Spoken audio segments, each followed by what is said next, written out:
پھر ایک لمحہ ایسا آتا ہے کہ جب قیامت کا دن ہوتا ہے، اس شخص کو جب اللہ کی بارگاہ میں پیش کرنے کے لیے فرشتے لے کر جاتے ہیں تو اللہ کے حبیب فرماتے کہ اس کے دائیں بائیں صدقات کی، خیرات کی، زکوٰۃ کی، نیکیوں کے بڑے بڑے پہاڑ اس کے ساتھ چل رہے ہوتے ہیں۔ کیا ہوتے ہیں؟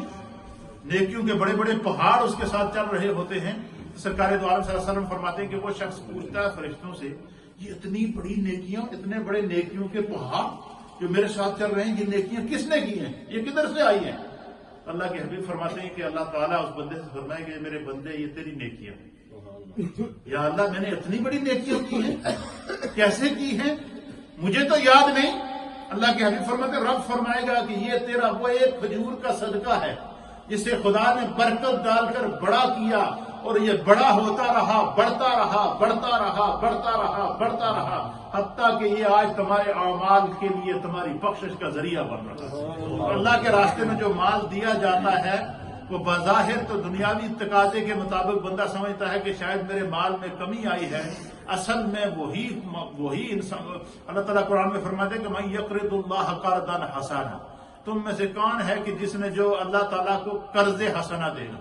اب اللہ تعالیٰ تو بے نیاز ذات ہے، وہ خالق کائنات ہے، وہ پوری کائنات کا رب العالمین ہے، وہ پوری کائنات کو پالنے والا ہے، وہ پتھر کے اندر جو ہے وہ کیڑے کو بھی رزق دے رہا ہے، اس کی مخلوق میں کوئی بھی بھوکا نہیں سوتا، ہر ایک کو وہ اس کے عطا کے مطابق رزق عطا کر رہا ہے، پھر اللہ کو قرض دینے کا کیا معنی ہے؟ تو اللہ کے حبیب علیہ السلام نے فرمایا کہ جو شخص اپنے مال کو اللہ کے راستے میں خرچ کرتا ہے، حقیقت میں ہم دنیا میں یہ کرتے ہیں کہ ہمارے پاس اکاؤنٹ نمبر ہوتے ہیں، بینک بیلنس ہوتے ہیں، ہم کہتے ہیں کہ ہم نے بینک میں جمع کرنا ہے۔ اللہ کے حبیب فرماتے ہیں خدا نے بھی ایک بینک بنایا ہے، اور وہ بینک کیا ہے؟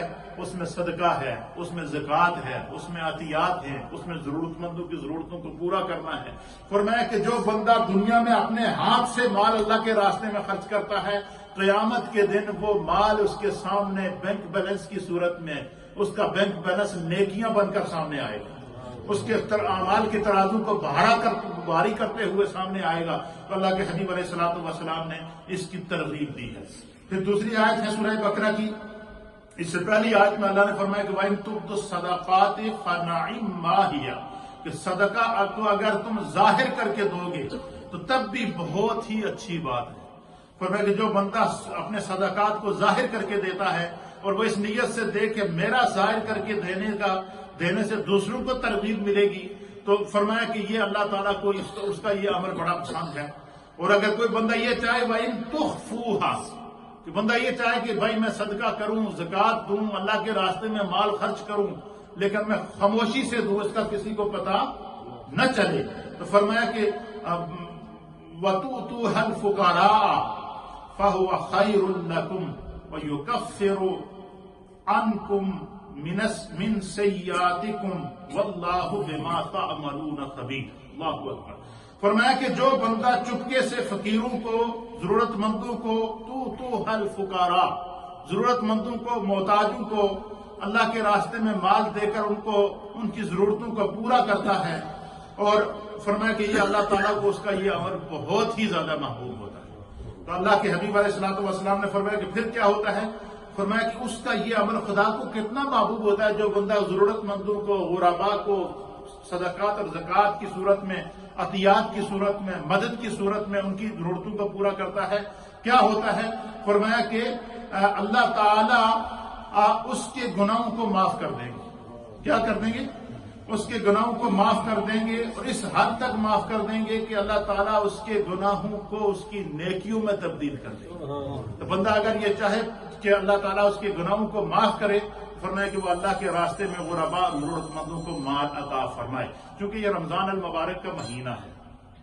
اس میں بہت سارے لوگ وہ ہیں جو ضرورت مند ہیں، جن کے پاس اپنے بچوں کے لیے عید کے کپڑے خریدنے کے لیے نہیں ہیں، کچھ وہ ہیں جو بڑی مشکل سے گزارا کرتے ہیں، کچھ وہ ہیں جو بظاہر تو کسی کو کچھ نہیں بتاتے، تکلیف برداشت کر لیتے ہیں۔ فرمایا کہ جس کو تم محسوس کرو، اس رمضان کے مہینے میں کوشش کرو کہ آپ کے بچوں کے ساتھ اس کے بچوں کی بھی عید ہو، ضرورت مندوں کے اس کی ضرورت کو بھی پورا کرو۔ فرمایا رمضان کے بعد اسی لیے صحابہ نبی پاک کے ترغیب دینے کے اوپر صحابہ اکرام رضوانullah تعالی علیہم اجمعین جو ہے وہ ہر سال باقاعدہ زکوٰۃ کا نصاب رمضان ٹو رمضان نکالا کرتے تھے اور رمضان ٹو رمضان زکوٰۃ نکالتے تھے۔ زکوٰۃ ہمارے ہاں اس چیز کو شاید اہمیت نہیں دی جاتی یا لوگ سمجھتے نہیں ہیں۔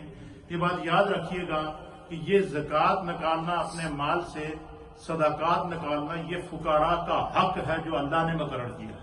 یہ حقوق العباد میں آتا ہے، یہ فقراء کا حق ہے اور مال کا حق ہے اس مال کو اللہ کی بارگاہ میں پاک کرنے کا۔ اللہ کے ایک حدیث کے مطابق حضور نے فرمایا کہ اگر بندہ یہ چاہے کہ اس کا جو اس کے مال کی حفاظت ہو، اس کی جان کی حفاظت ہو، وہ اس کا مال ہر طرح کے نقصان سے محفوظ رہے، فرمایا وہ اپنے مال کا حق ادا کرے، اس میں سے زکوٰۃ نکالے۔ اس سال جو زکوٰۃ کا نصاب ہے، میں نے آج ہی جیولر کو فون کر کے میں نے معلوم کیا تاکہ آپ میں سے ہر ایک کے علم میں ہو، 7.5 تولے سانہ